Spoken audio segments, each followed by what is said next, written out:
மக்களே welcome to PON Tamil. So இந்த வீடியோவில் நம்ம எதை பற்றி பார்க்க போகிறோம்னா மணி ஐஸ்டோட ஃபஸ்ட் எபிசோட ரிவ்யூ தான் ஃப்ரெண்ட்ஸ் பார்க்க போகிறோம்.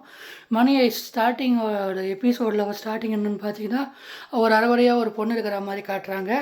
ஸோ அவள் பேர் டோக்கியோன்னும் அவள் வந்து ஒரு திருடியிலேருந்து மர்டராக ஆகிட்டன்னு சொல்லி அழுகிறா. அதுக்கடுத்து அத்தை சீனில் கட் பண்ணுறாங்க. கட் பண்ண உடனே அவள் நேராக அவங்க அம்மாவுக்கு ஃபோன் பண்ணுறா. ஃபோன் பண்ண உடனே அவங்க அம்மா எங்கே இருக்காங்க, நான் வந்து பார்க்கணுன்ற மாதிரி கேட்குறா.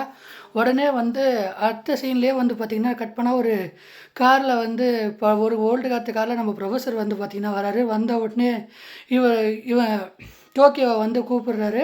ஸோ அவங்க என்ன பண்ணுறா, உடனே அவள் கன் பாயிண்ட் பண்ணுறா. கன் பாயிண்ட் பண்ண உடனே கேட்குறா, நீங்கள் யார், நீ எதுக்கு நான் எங்கள் அம்மாவை பார்க்க நீ ஏன் தடுக்கிறன்ற மாதிரி கேட்குறா. அதுக்கு அவங்க சொல்கிறாங்க, நீ அவங்க அம்மாவை பார்க்க போத உங்கள் அப்பாவை சுற்றி போலீஸ் இருக்குது அப்படின்ற மாதிரி காட்டுறா. அப்படின்ற மாதிரி அந்த நம்ம ப்ரொஃபஸர் வந்து சொல்கிறாரு. சொன்ன உடனே இவன் என்ன சொல்கிறா, நான் அவனை எப்படி நம்புறது அப்படின்னு கேட்குறா. நம்புறதுன்னு கேட்டினோடனே அவர் அங்கே எடுத்த ஃபோட்டோஸ் எல்லாம் காட்டுறாரு.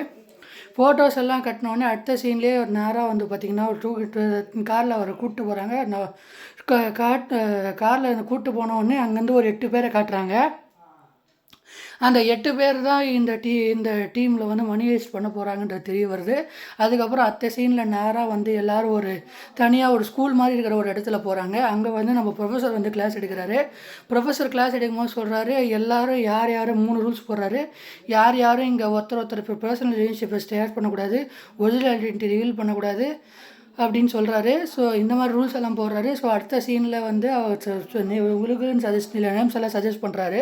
அது என்ன மாதிரி நேம்ஸ்னால் பிளானட்ஸ், நம்பர்ஸ், அது மட்டும் இல்லாமல் வேறு ஏதாவது ஒரு பேரில் பார்த்திங்கன்னா வச்சுக்கலான்னு சொல்கிறாங்க. பட் எல்லோரும் வந்து பிளானட்ஸ் அண்ட் நம்பர்ஸா அப்படின்ட்டு வந்து பார்த்திங்கன்னா கலாய்க்கிறாங்க. ஸோ அதுக்கப்புறம் வந்து எல்லோரும் சிட்டி நேம்ஸை வந்து ஒரு பிளேயராக வைக்கலாம் அப்படின்ற மாதிரி சொல்கிறாங்க. ஸோ அரிசி சீனில் கட் ஆகினது வந்து பார்த்திங்கன்னா நேராக பெர்லின் வந்து ஒரு மிகப்பெரிய பெர்லின் வந்து எப்படின்னா 27 திருட்டு 450 டைமண்ட்ஸ் மேலே ராபரி பண்ணியிருக்காரு. ஸோ அந்த மாதிரி ஒரு கமாண்ட் மோடுன்ற மாதிரி வந்து பார்த்திங்கன்னா அவர் இருக்கார். ப்ரொஃபஸருக்கு அடுத்தபடியாக இவர் தான் வந்து பார்த்திங்கன்னா பெரிய தலை. ஸோ அடுத்தது வந்து மாஸ்கோ எலி மாதிரி உள்ளே பூந்து எந்த பேங்க்லன்னா எப்படின்னா பூந்து உள்ளே போகிற மாதிரி வந்து பார்த்திங்கன்னா காட்டுறாங்க. ஸோ அதுக்கப்புறம் அவர் பையன் டென்வர். ஸோ பாரில் சண்டை போகிறது, கரெக்டாக அடித்து மூஞ்சி கிஞ்சிலாம் உடைக்கிறது. ஸோ இந்த மாதிரி வேலைலாம் அவர் பார்த்தீங்கன்னா இவர் பண்ணுறாரு. ஸோ அதுக்கப்புறம் அவன் கட் பண்ணால் ரியோ யாருன்னா 6 வயசுலேருந்து கோடிங் கற்றுக்கிட்டு தானே ஒரு பண்ணிக்கிட்டு இன்வால்மெண்ட் பண்ணிக்கிட்டு ஒரு மிகப்பெரிய ஒரு ஹேக்கரான ஒரு ஆள் தான் வந்து ரியோ. ஸோ அடுத்தப்புறம் ஓலோ அண்ட் ஹிலன்ஸ்கி. ஸோ இவங்க 2 பேரும் பார்த்திங்கன்னா மாஸ்டர் ஆஃப் கன்ஸ் அப்படின்ற மாதிரி, அதாவது ஒரு எல்லாவோட வெப்பன்ஸோட கன்ஸுமே இவங்ககிட்ட தான் வந்து பார்த்திங்கன்னா இருக்கும். ஸோ அந்த மாதிரி ஒரு பர்சன்ஸாக வந்து பார்த்திங்கன்னா இருக்காங்க. அதுக்கப்புறம் நைரோபி யாருன்னா கவுண்டர் ஃபிட் காயின்ஸ் இந்த மாதிரி கள்ள நோட் அடிக்கிறதுல கள்ள நோட்டை அடித்து பக்காவாக அடிக்கிறதுல நம்பர் 1 எக்ஸ்பர்ட்டாக இருக்கா. ஸோ இதை வச்சு வந்து பார்த்திங்கன்னா இப்போ நம்ம ப்ரொஃபஸர் வந்து அதுக்கப்புறம் நம்ம லாஸ்ட்டாக நம்ம ப்ரொஃபஸர் காட்டுறாங்க. ப்ரொஃபஸர் ஒரு ஐடென்டிட்டியே இல்லாத ஒரு மனிதர் அந்த மாதிரி வந்து பார்த்திங்கன்னா காட்டுறாங்க. ஸோ அடுத்த சீன்லேயே வந்து எல்லோரும் என்ன பண்ணுறாங்க, தனக்குன்னு ஒரு ட்ரெஸ்ஸு ஒரு மாஸ்க் எடுத்துகிட்டு வந்து பார்த்திங்கன்னா போயிட்டு நிற்கிறாங்க. ஸோ எந்த மியூசியமாக வந்து பார்த்திங்கன்னா நம்ம கொள்ளடிக்க போகிறோன்னு எல்லோரும் கேட்குறாங்க. So Royal Mint of Spain அப்படின்னு சொல்கிறாங்க. இந்த ஐஸ்டோட வேல்யூ இல்லைனா 2.4 பில்லியன் யூரோஸ் அப்படின்ற மாதிரி வந்து பார்த்திங்கன்னா சொல்லியிருக்காரு. முதல் ஸ்டே நம்ம டோக்கியோ கிட்ட சொல்லியிருப்பாரு. ஸோ அதனால எல்லோரும் வந்து பார்த்திங்கன்னா மூவ் ஆன் ஆகுறாங்க. ஸோ மூவ் ஆன் ஆகிட்டு ஒரு இடத்துல நிற்பாங்க. இன்னும் உடனே என்ன பார்த்திங்கன்னா அங்கே ஒரு வேன் வரும்.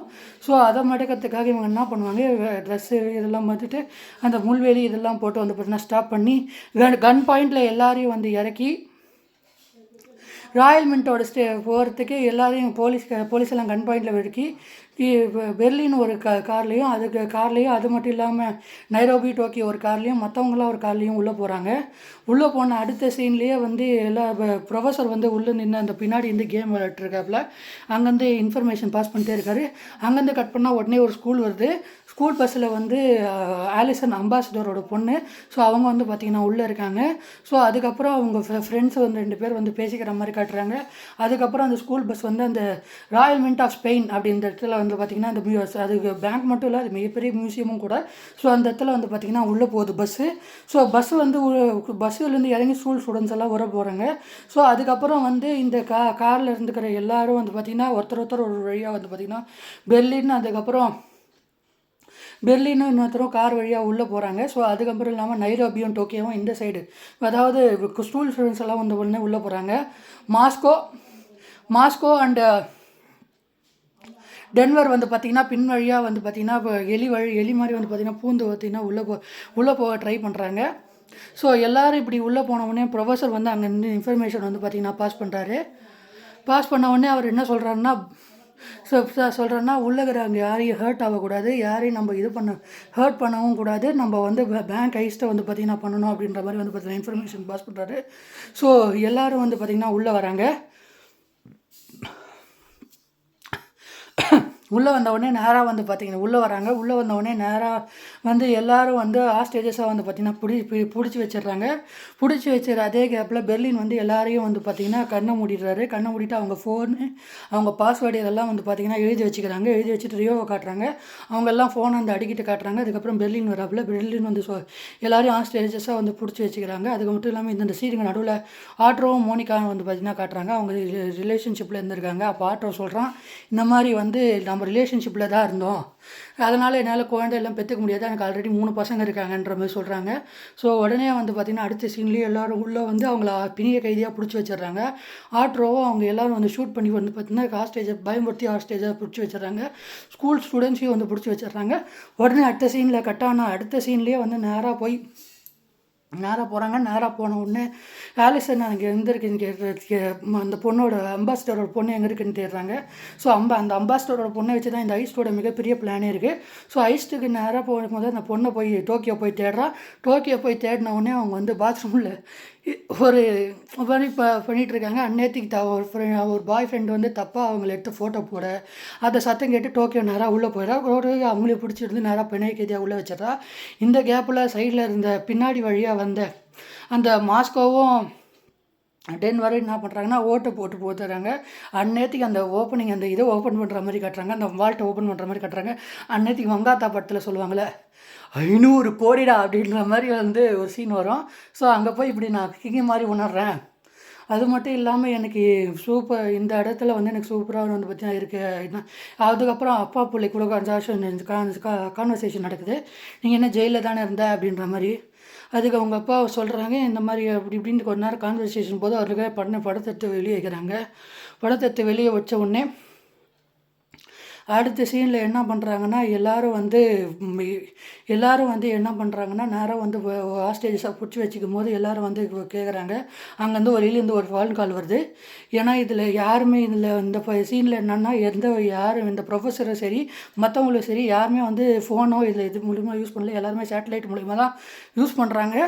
ஸோ ஏன்னா லேண்ட்லைன் மூலிமா யூஸ் பண்ணுறாங்க. சேட்டலைட் மூலமாக பிடிச்சா கண்டுபிடிச்சிடுவாங்கன்ற பிளானில் லேண்ட்லைன் வழியாக தான் யூஸ் பண்ணுறாங்க. ஸோ அடுத்த சீன்லேயே கட் ஆகுதுங்க. அடுத்த சீனில் வந்து என்னென்னா மோனிகாவை வந்து பார்த்திங்கன்னா கூப்பிட்றாங்க. கூப்பிட்டு இந்த மாதிரி ஆட்ரோ எங்கே இருக்காரு, ஆட்ரோ ரீசன் வந்து எங்கே இருக்காரு அப்படின்ற மாதிரி கூப்பிட்டு ஃபோன் பண்ணி கேட்குறாங்க. ஸோ அந்நேரத்துக்கு பெர்லின் வந்து கேட்குறாரு, யார் மோனிகா ஆட்ரோ சொல்கிறாரு, இல்லை ஆட்ரோ ரோமான் சொல்கிறாரு, இல்லை வேணாம் நீங்கள்லாம் அங்கே போகாதீங்க அப்படின்ற மாதிரி சொல்கிறாரு. ஸோ அந்நேரத்துக்கு வந்து ஆட்ரோ ரோமான பேச்சையும் கேட்காம வந்து இவர் நேராக மோனிகா உள்ளே வரா. மோனிகா உள்ளே வந்தவுடனே என்ன பண்ணுறாருன்னா அவங்க போயிட்டு கேட்குறாங்க, எங்கள் ஆட்ரோ ரோமான் எங்கே அப்படின்னு கேட்குறாங்க. ஆட்ரோ ரோமான் வந்து எனக்கு தெரியலங்க அப்படின்ற மாதிரி சொல்கிறா. அவர் எங்கே வேணா இருக்கலாம், கேஃபேட்டேரியாவில் இருக்கலாம், இல்லை எங்கன்னா இருக்கலாம், வெளியே கூட இருக்கலாம், ஆனால் எனக்கு பற்றி அதெல்லாம் தெரியாது அப்படின்ற மாதிரி கட் பண்ணுறாங்க. அந்நேரத்துக்கு சொல்கிறாரு, இது வந்து உனக்கு ஆஸ்காரே கிடச்சிருக்கணும் இந்த நடிப்புக்கு உனக்கு அப்படின்ற மாதிரி சொல்லியிருக்காரு. ஸோ அடுத்த நேரத்துக்கு எல்லோரும் பின்னாடி கைதியாக வந்து பார்த்தீங்கன்னா பிடிச்சி வச்சுருக்காங்க. அந்நேரத்துக்கு பணத்தை எல்லாம் வந்து பார்த்திங்கன்னா அவங்க இறக்கிட்டு எல்லோரும் மாஸ்க் போட்டுன்னு ப்ரொஃபஸர் என்ன பண்ணுறாருன்னா மணி எடுத்துன்னு போய் வெளியே வைக்கணும். வெளியே வச்சுட்டு அப்படியே உள்ளே வந்துடணும். அந்நேரத்துக்கு நம்ம எல்லோரும் என்ன நினச்சிப்பாங்கன்னா நம்ம உள்ளே மாட்டிக்கிட்டோன்னு நினச்சிப்பாங்க போலீஸ் எல்லாம் அப்படின்ற மாதிரி வந்து பார்த்திங்கன்னா நினச்சிப்பாங்க அப்படின்ற மாதிரி பிளான் போடுறாரு. ஸோ இவங்க என்ன பண்ணுறாங்கன்னா நேராக இவங்க வால்ட்டை ட்ரை பண்ணுற நேரத்துக்கு பெர்லின் வந்து பேசிகிட்டே இருக்காரு.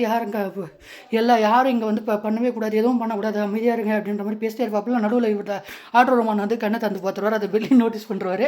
பெர்லின் நோட்டீஸ் பண்ண உடனே ஒன்று சொல்வார், நீ இங்கே முதல்ல நல்லா ஒரு ஹாரர் படம் பார்த்துருக்கியா, அந்த ஹாரர் படத்தெல்லாம் முதல்ல எனக்கு இல்லை போய் சாவ போகிறதே நீ தான் அப்படின்ற சொல்கிறாரு. ஒரே ஆட்ரோ ரோமான் வந்து அங்கே கதறி அழுகிறாரு.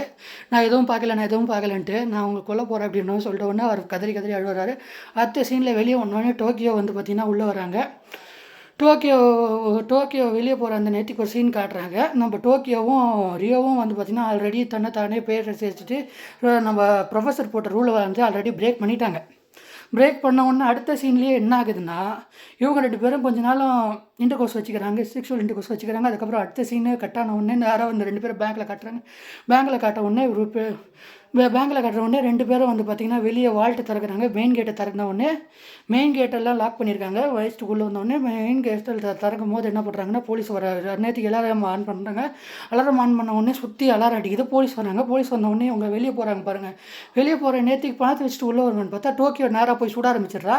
இதை பார்த்து ரியோ வந்து டோக்கியோ போகாத அப்படின்னு கத்திட்டு வர நேற்றுக்கு வந்து இவன் ஷூட் பண்ணுறதை பார்த்துட்டு போலீஸ் பயங்கரமாக வெறித்தனமாக ஷூட் பண்ணுறதில்ல. அவள் வந்து ரியோ வந்து பயங்கரமாக குட் அடிப்பட்டுறான். நேற்றுக்கு வந்து அவள் ரியோட்டா பார்த்த டோக்கியோ என்ன பண்ணுறா, பண பேக் அங்கேயே வச்சுட்டு நேராக உள்ள அதன் வந்து குண்டடிப்பட்ட ரியோ கட்டி பிடிச்சோட இதோட இந்த சீன் முடியுதுங்க. ஸோ அவ்வளோதாங்க இன்றைக்கி எபிசோடு 1 ரிவ்யூ. இந்த ரிவ்யூ பிடிச்சிருந்தா மறக்காமல் லைக் பண்ணி ஷேர் பண்ணி சப்ஸ்கிரைப் பண்ணுங்கள். தேங்க்ஸ் ஃபார் ஆல் ஃபார் வாட்சிங் கைஸ். நெக்ஸ்ட் வீடியோவில் பார்க்கலாம். நெக்ஸ்ட் செகண்ட் எபிசோடில் பார்க்கலாம் கைஸ். பாய்.